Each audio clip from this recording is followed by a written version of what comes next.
Make a date with Rev Dr Ebenezer Markwei at 6 a.m. from Monday to Saturday on Graphic Online via Facebook and YouTube as he expounds on matters of faith. Graphic Online, truth and accuracy every day.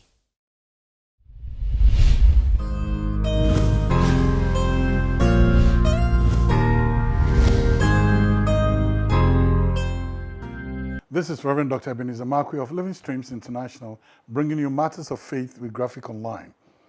Living Streams International, we meet behind the trade fair, behind Zenith College, and we meet on Sundays in the mornings, and then midweek services on Wednesdays in the evenings.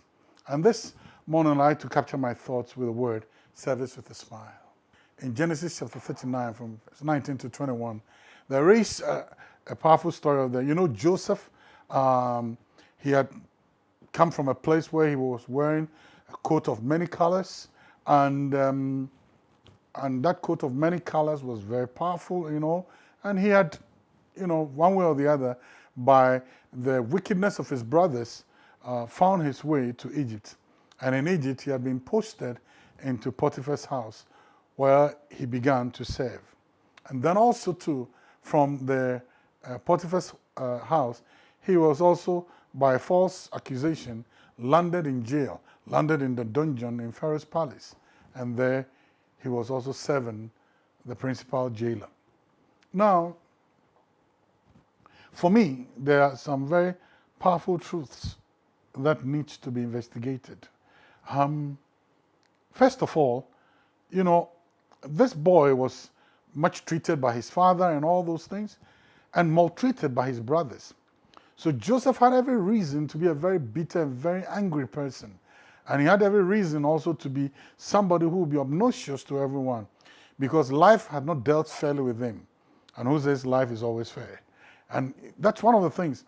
I mean, adversity had cocooned him in a shell that looks as if there was no open end, and there was no light at the end of the tunnel of his adversity. If you look at it very carefully, from one bad thing to the other. In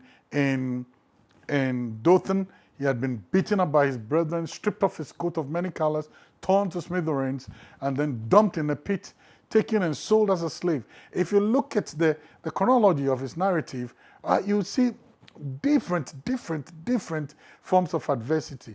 Pain, bitterness, I mean, all sorts of things. Life had really been rough with him. And then he lands in a prison. And in prison, even before prison, he lands in somebody else's house. And all he was doing was serving. But guess what? It was his attitude in service that caught my eye. He served with his heart. He served with a smile. He served in Potiphar's house to such an extent that Potiphar even reposed every trust in him. And then even in jail, he served with a smile. You know, sometimes we can be serving with complaints. We can be serving with bitterness. We can be serving with anger. We can be serving as if we've been forced. Mind you, there's always 3 D's that you need to look at in service: duty, duress, and desire. That means duty, you are bound to do it. So you have to do it. Duress, you are forced to do it. But desire, you seek to do it willingly and with your whole heart. And guess what? For me, even though Joseph kept saying that I shouldn't be here. But you know what? Once I'm here, I'll make myself useful. I'll make myself serve.